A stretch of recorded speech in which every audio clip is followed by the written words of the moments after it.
Good morning, students. All of you see page number 36. I am reading cropping pattern.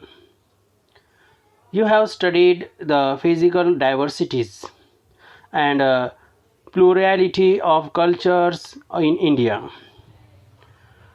Now, in our country, you can see so many diversities. Physical diversities means different types of physical features, as well as we can see the different types of cultures also in India. These are also reflected in agricultural practices and cropping patterns in the country.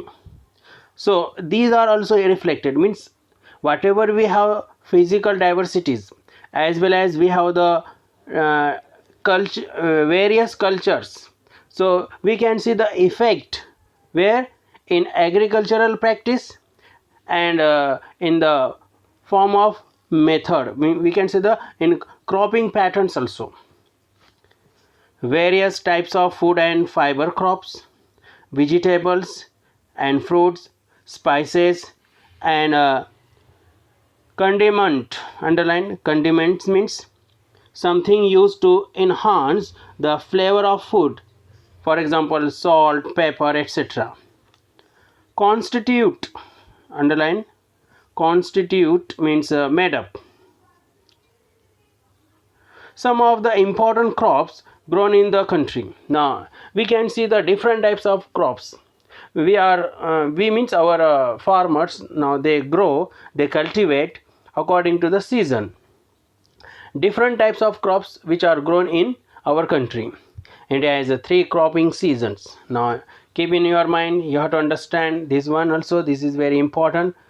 These are the three important cropping seasons: Rabi, Kharif and Zayad. Rabi, Kharif and Zayad. Now first of all we will read about the Rabi crops. Rabi crops are sown in winter from October to December.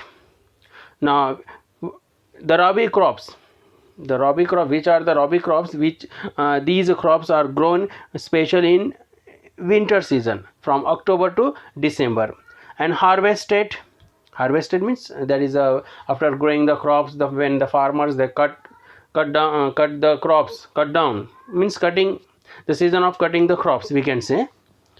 And harvested Rabi crops which are harvested in summer from April to June.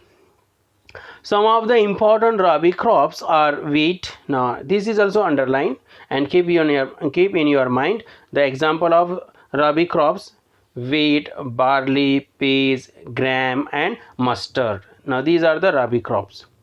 Though these crops are grown in large parts of India, states from the north and northwestern parts such as Punjab, Haryana, Himachal Pradesh, Jammu and Kashmir, Uttarakhand and Uttar Pradesh are important for the production of wheat and other Rabi crops. Now these are the important regions or states where farmers they grow Rabi crops. Availability of, now here, precipitation means rain. So availability of precipitation during winter months. Now during the winter months, so we can see the somewhat rainfall. Why? Due to the western temperate cyclones. Because of the cyclones helps in the success of these crops. However, the success of the grain revolution in Punjab, because of the we can say the development, as well as the we succeeded for to carry out a grain revolution in some states, especially like Punjab, Haryana, Western Uttar Pradesh and parts of Rajasthan, has also been an important factor in the growth of the above mentioned Rabi crops. So because of due to the revolutions, grain revolution also, so we can see the progress in the we can say the Rabi crops, in growing the Rabi crops. Now we'll read a remaining paragraph in next clip about Kharif crops.